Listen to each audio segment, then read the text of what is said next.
1911년 8월 21일 무슨 날일까요? 프랑스 루브르 박물관에 모나리자 그림이 도난당한 날입니다. 이 도난범 빈첸조 페루기아라는 이탈리아 사람이 있는데요.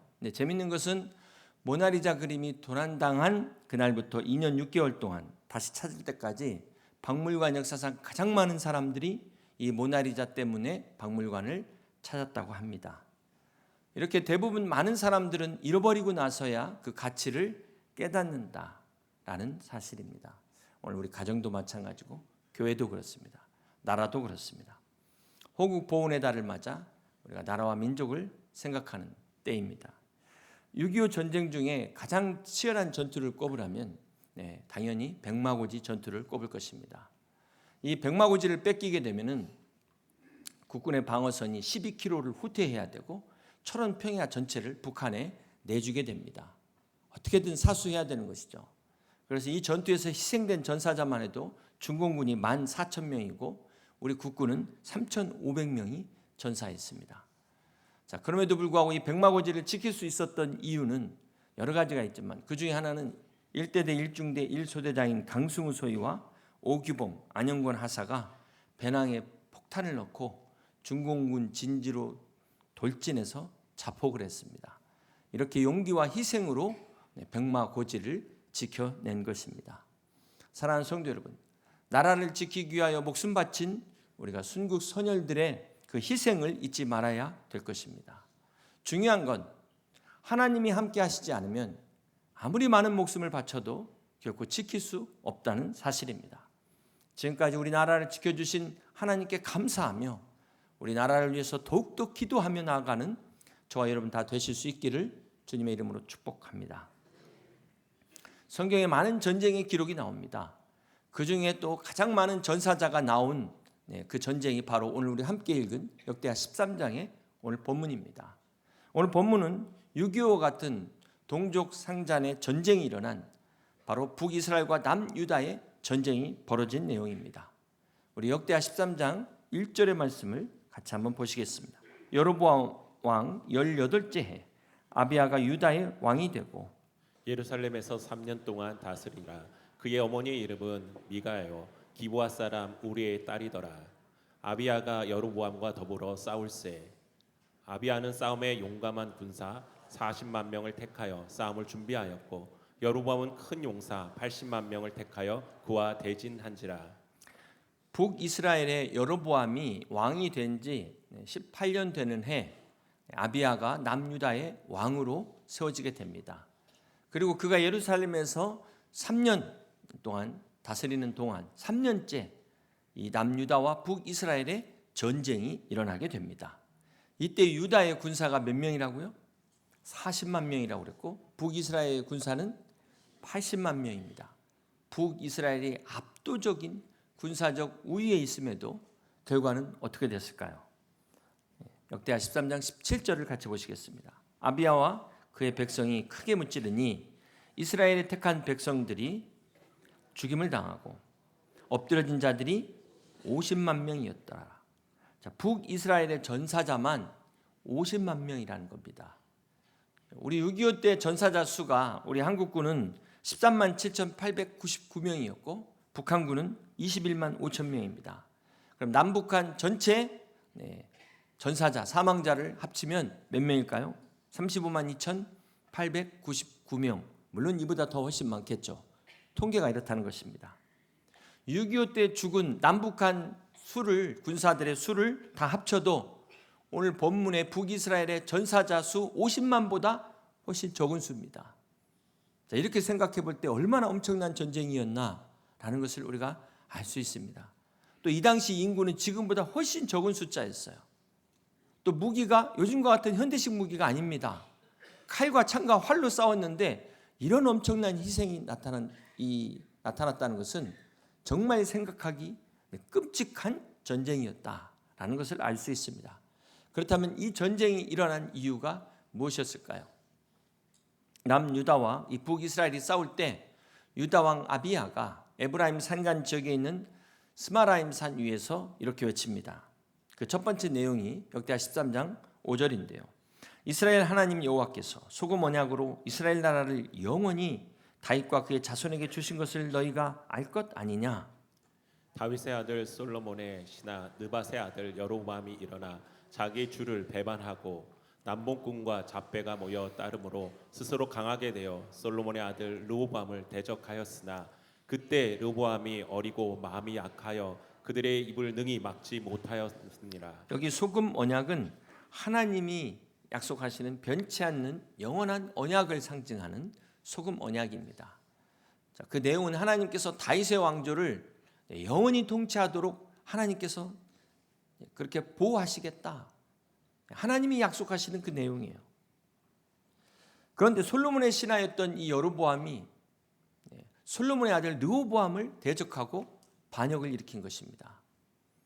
우리 역대하 13장 8절을 보면 이제 너희가 또 다윗 자손의 손으로 다스리는 여호와의 나라를 대적하려 하는도다.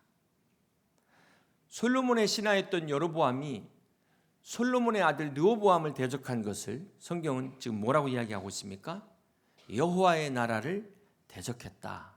하나님을 대적했다는 것입니다. 사랑하는 성도 여러분, 오늘 본문이 우리에게 주는 교훈이 무엇입니까? 오늘 이 말씀을 자세히 보면 다윗 자손의 손으로 다스리는 나라를 여호와의 나라라고 이야기하고 있어요. 무슨 말입니까? 하나님이 세우신 사람들이 다스리는 나라가 하나님의 나라다라는 말씀입니다. 우리 역대하 13장 12절 후반부를 볼까요? 이스라엘 자손들아, 너희 조상들의 하나님 여호와와 싸우지 말라. 너희가 형통하지 못하리라. 여러분, 우리가 보이지 않는 하나님과 어떻게 싸울 수 있을까요? 하나님과 싸우지 말라는 말이 지금 무슨 말입니까? 자, 이 말은 하나님의 사람을 대적하는 것이 곧 하나님을 대적하는 것이다. 하나님의 교회를 대적하는 것이 곧 하나님을 대적하는 것이라는 것입니다. 하나님의 뜻을 회방하는 것이 하나님을 회방하는 것이라는 말씀입니다. 여러분 부디 잘 분별하셔서 오늘 우리는 하나님의 사람을 잘 세우고 하나님의 교회를 세우고 하나님의 뜻을 세우는 복된 성도들 다 되시기를 주님의 이름으로 축복합니다. 자, 두 번째 이 전쟁의 명분은 무엇이었을까요? 역대하 13장 8절을 계속해서 봅니다. 이제 너희가 또 다윗 자손의 손으로 다스리는 여호와의 나라를 대적하려 하는도다. 너희는 큰 무리요. 또 여로보암이 너희를 위하여 신으로 만든 금송아지들이 너희와 함께 있도다. 너희가 아론 자손인 여호와의 제사장들과 레위 사람들을 쫓아내고 이방 백성들의 풍속을 따라 제사장을 삼지 아니하였느냐? 누구를 막론하고 어린 송아지 한 마리와 수양 7마리를 끌고 와서 장립을 받고자 하는 자마다 허무한 신들의 제사장이 될 수 있도다. 여기 너희는 큰 무리요. 지금 북이스라엘의 수가 월등히 많다고 자기들을 지금까지 인도하신 하나님을 부인하고 있습니다. 금송아지를 세워놓고 이게 바로 하나님이다. 우상을 숭배하고 있다는 것입니다. 다수라는 요즘으로 말하면 이 여론을 가지고 하나님의 제사장들을 내쫓아버린 겁니다. 제사장뿐만 아니라 레위지파까지 다 내쫓아버리고 자기들 뜻대로 자기들 마음대로 제사장을 세운 것입니다. 바로 이것이 북이스라엘 전체를 죄악 가운데 빠뜨리고 전쟁을 일으킨 근본적 원인이라고 성경이 말씀하고 있습니다. 이것이 바로 동족 산잔의 비극인 전쟁의 원인입니다. 오늘 본문의 남유다의 왕 아비야는 이 북이스라엘을 남유다와 비교하면서 북이스라엘에게 남유다와 싸우는 것은 여호와 하나님과 싸우는 것이다 라고 경고하고 있습니다.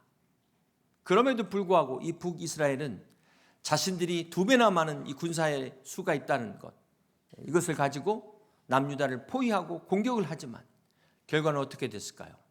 누가 승리했습니까? 바로 남유다가 승리했습니다. 자, 그렇다면 이렇게 수적으로 배나 불리한 이 남유다가 어떻게 승리할 수 있었을까요? 오늘 우리는 이 유다의 승리의 비결을 통하여 함께 은혜를 나누기를 원합니다. 우리 역대하 13장 12절 말씀 같이 봅니다. 하나님이 우리와 함께 하사 우리의 머리가 되시고 그의 제사장들도 우리와 함께하여 전쟁의 나팔을 불어 너희를 공격하느니라. 이스라엘 자손들아, 너희 조상들의 하나님 여호와와 싸우지 말라. 너희가 형통하지 못하리라. 너희 조상들의 하나님 여호와와 싸우지 말라. 너희가 형통하지 못하리라.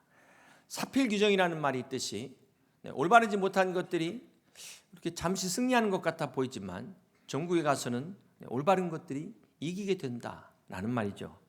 지금 북이스라엘이 아무리 군사의 수가 많다 할지라도 하나님과 싸우면 망하게 되는 것입니다. 지금 이 북이스라엘의 여로보암이 금송아지 우상을 숭배한 이미 그때부터 망하는 길로 들어섰어요. 제사장들과 레위인들을 다 추방하고 하나님이 명하신 성전 예배를 저버린 자체가 이미 그들은 패망의 길에 들어선 것입니다. 자, 이에 비해 남유다는 비록 수가 적어요. 그렇지만 그들은 하나님을 의지했습니다. 그들은 하나님만 섬겼습니다. 이것이 첫 번째 승리의 비결이었습니다. 역대하 13장 20절 보십니다. 아비야 때 여로보암이 다시 강성하지 못하고 여호와의 치심을 입어 죽었고, 결국 북이스라엘의 이 여로보암은 하나님께서 치셔서 죽었다고 성경이 기록하고 있습니다. 사랑하는 성도 여러분, 이 북이스라엘이 아무리 강성해도 하나님이 치시면 끝나는 겁니다. 그렇습니다. 우리의 모든 것들이 하나님 손에 있다는 사실을 우리는 잊지 말아야 될 것입니다. 사랑하는 성도 여러분, 우리가 살다 보면은 참 여러 가지 부족한 것이 많을 때가 있습니다. 능력도 부족하고 그렇다고 뭐 백도 없고 아무것도 할 수 없는 그런 연약한 때가 있습니다. 심지어 사방으로 우겹삼을 당한 것 같은 그러한 때도 있습니다. 하지만 그때가 바로 믿음으로 살 때라는 것입니다. 바로 이때를 위함이다. 하나님을 믿는 믿음으로 나갈 때 어떤 일이 일어납니까? 바로 그때부터는 이게 내 일이 아니라 하나님의 일이 된다. 이제 내가 싸우는 것이 아니라 하나님이 싸우시는 하나님의 전쟁이라고 말씀하고 있는 것입니다. 그러므로 사랑하는 성도 여러분, 오늘 우리가 하나님 앞에 바로 서 있는 한 절대로 악한 것들이 우리를 이길 수 없다는 사실을 믿으시기를 바랍니다. 이 땅에 교회가 바로 서 있는 한 저 북한이 결코 우리를 넘볼 수 없다는 사실을 기억하시기를 바랍니다. 그러므로 먼저 우리가 하나님 앞에서 바로 서서 회개하고 겸비하여 나가는 것이 첫 번째 승리의 비결이라는 사실을 잊지 마시기를 바랍니다. 두 번째로 이렇게 수적으로 열악한 남유다가 승리할 수 있었던 비결이 무엇이었습니까? 우리 계속해서 14절 봅니다. 유다 사람이 뒤를 돌아보고 자기 앞뒤의 적병으로 말미암아 여호와께 부르짖고 제사장들은 나팔을 부니라. 유다 사람이 소리 지르매 유다 사람이 소리 지를 때 하나님이 여로보암과 온 이스라엘을 아비야와 유다 앞에서 치시니 이스라엘 자손이 유다 앞에서 도망하는지라 하나님이 그들의 손에 넘기셨으므로. 자, 이렇게 열악한 남유다가 승리할 수 있었던 두 번째 비결은 바로 기도라는 사실입니다. 남유다 백성들이 포위를 당한 가운데서도 하나님께 부르짖었다 그랬어요. 하나님께 부르짖었다. 앞뒤로 포위당해서 막혀있지만 믿음의 주여 온전케 하신 하나님을 바라보고 부르짖을 때 하나님의 도우심으로 승리할 수 있었다고 성경이 말씀하고 있습니다. 사랑하는 성도 여러분, 오늘 우리 승리가 기도에 있음을 믿으시기를 바랍니다. 기도하는 백성은 망하지 않는다는 사실을 기억하시길 바랍니다. 기도하는 가정은 끝까지 하나님이 함께 하심을 믿으시기를 바랍니다. 그러므로 우리가 사방으로 우겨쌈을 당했을지라도 하나님 앞에 부르짖어 기도하는 여러분 되시기를 주님의 이름으로 축복합니다. 절박한 상황일수록 더 간절히 기도하는 여러분 되시기를 주님의 이름으로 축복합니다. 여러분 한번 생각해 보세요. 물에 빠진 사람이 물에 빠져가지고 저 높은 보좌에서 이 낮고 낮은 곳을 내려다보시는 하나님 아버지, 물에 빠진 나를 그러다가 물에 빠져 죽는 거예요. 그럴 시간이 없잖아요. 절박한 가운데서 기도하는 기도일수록 간단합니다. 단순해요. 간절한 기도일수록 간단한 기도예요. 오늘 우리가 하나님 앞에 간절히 기도할 때 유다의 승리처럼 하나님께서 기적으로 함께 하실 것을 믿으시기를 바랍니다. 역대하 15장 15절에 보면 온 유다가 이 맹세를 기뻐한지라. 우리가 마음을 다하여 맹세하고 뜻을 다하여 여호와를 찾았으므로 여호와께서도 그들을 만나 주시고 그들의 사방에 평안을 주셨더라. 자, 여기 하나님께서 평안의 때를 주셨습니다. 언제 주셨다고요?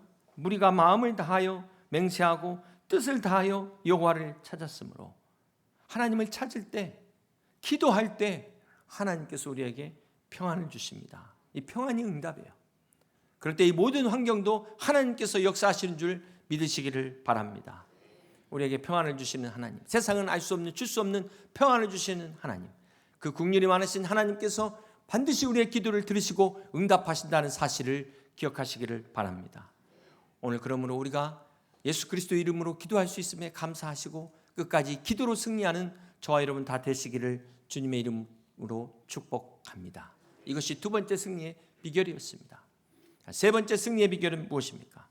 역대하 13장 17절 보십니다. 아비야와 그의 백성이 크게 무찌르니 이스라엘이 택한 병사들이 죽임을 당하고 엎드러진 자들이 50만 명이었더라. 그때 이스라엘 자손이 항복하고 유다 자손이 이겼으니 이는 그들이 그들의 조상들의 하나님 여호와를 의지하였음이라.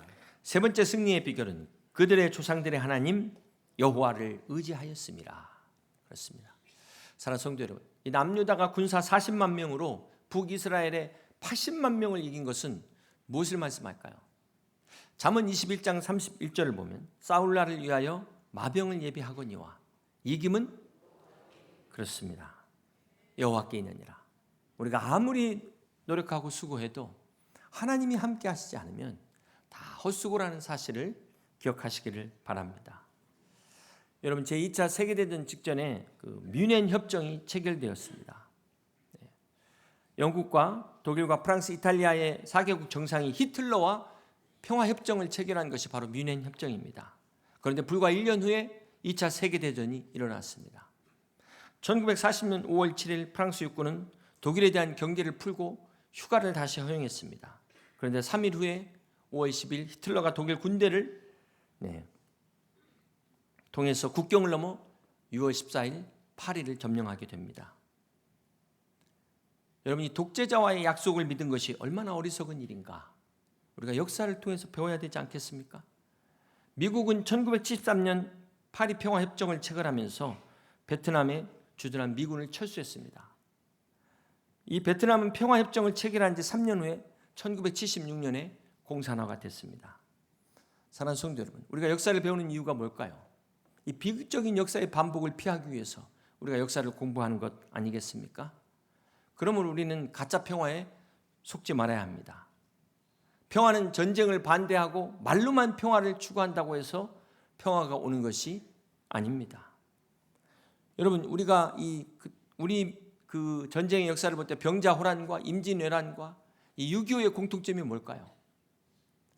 이때 전쟁을 일으켰던 중국과 일본과 이 북한이 압도적 군사적 우위에서 전쟁을 일으켰다는 거예요. 로마 군사 저수가 베게티우스가 군사학 논구에서 이런 말을 합니다. 전쟁은 전쟁을 준비하는 자를 피해가고 전쟁을 두려워하는 자에게 달려든다. 평화를 원한다면 전쟁을 준비하라. 무슨 말입니까? 평화를 지키기 위해서는 평화를 지킬 수 있는 힘이 필요하다는 겁니다. 힘이 없으면 평화를 지킬 수 없다는 것입니다.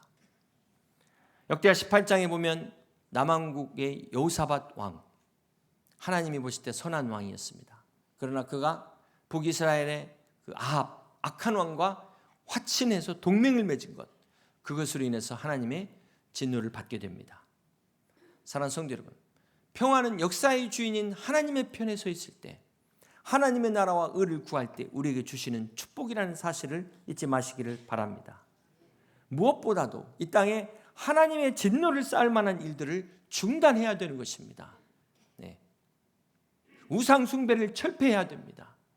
차별금지법이라는 이름으로 동성애를 합법화하는 순간 하나님의 진노가 이 땅에 임하게 될 것입니다. 사랑하는 성도 여러분, 전쟁의 승패는 사람의 손에 달려있지 않습니다. 무기에 많고 적음에 있지 않습니다. 오늘 하나님의 손에 달려있음을 우리는 잊지 말아야 될 것입니다.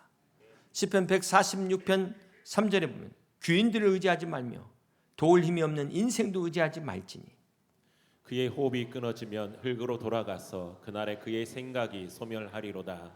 야곱의 하나님을 자기의 도우심으로 삼으며 여호와 자기 하나님에게 자기의 소망을 두는 자는 복이 있도다. 그렇습니다. 도울 힘 없는 인생들 의지하지 마시고 우리가 전능하신 하나님만을 신뢰하는 여러분 다 되시기를 주님의 이름으로 축복합니다.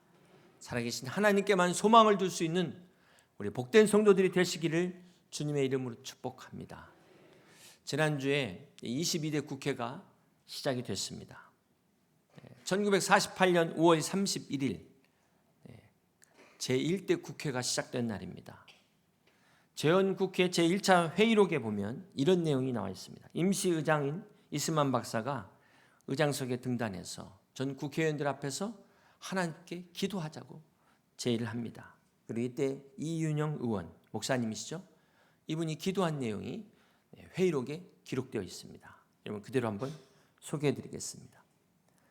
이 우주와 만물을 창조하시고 인간의 역사를 섭리하시는 하나님이시여, 이 민족을 돌아보시고 이 땅에 축복하셔서 감사에 넘치는 오늘이 있게 하심을 주님께 저희들은 성심으로 감사하나이다. 오랜 시일 동안 이 민족의 고통과 호소를 들으시고 정의의 칼을 빼서 일제의 폭력을 굽히시사 세계 만방의 양심을 움직이시고 또 우리 민족의 염원을 들으심으로 이 기쁜 역사적 환희의 날을 이 시간에 우리에게 오게 하심은 하나님의 섭리가 세계 만방에 정시하신 것으로 믿나이다. 하나님이시여, 이로부터 남북이 둘로 갈리어진 이 민족의 어려운 고통과 수치를 신원하여 주시고 우리 민족, 우리 동포가 손을 같이 잡고 웃으며 노래 부르는 날이 우리 앞에 속히 오기를 기도하나이다. 하나님이시여, 원치 아니한 민생의 도탄은 길면 길수록 이 땅에 악마의 권세가 확대되나 하나님의 거룩하신 영광은 이 땅에 오지 않을 수 없을 줄 저희들은 생각하나이다. 오나오컨대 우리 조선 독립과 함께 남북 통일을 주시옵고 또한 민생의 복락과 아울러 세계 평화를 허락하여 주시옵소서. 거룩하신 하나님의 뜻에 의지하여 저희들은 성스럽게 택함을 입어 글자 그대로 민족의 대표가 되었습니다. 그러하오나 우리들의 책임이 중차대한 것을 저희들은 느끼고 우리 자신이 진실로 무력한 것을 생각할 때 지혜와 인과 용과 모든 덕의 근원이 되시는 하나님 앞에 이러한 요소를 저희들이 간구하나이다. 이제 이로부터 국회가 성립되어서 우리 민족의 염원이 되는 모든 세계 만방이 주시하고 기다리는 우리의 모든 문제가 원만히 해결되며 또한 이로부터 우리의 완전 자주 독립이 이 땅에 오며 자손 만대에 빛나고 푸르른 역사를 저희들이 정하는 이 사업을 완수하게 하여 주시옵소서. 하나님이 회의를 사유하시는 의장으로부터 모든 우리 의원들 일동에게 건강을 주시옵고 또한 여기서 양심의 정의와 위신을 가지고 이 업무를 완수하게 도와주시옵기를 기도하나이다. 역사의 첫걸음을 걷는 오늘 우리의 환희와 감격에 넘치는 이 민족적 기쁨을 다 하나님께 영광과 감사로 올리나이다.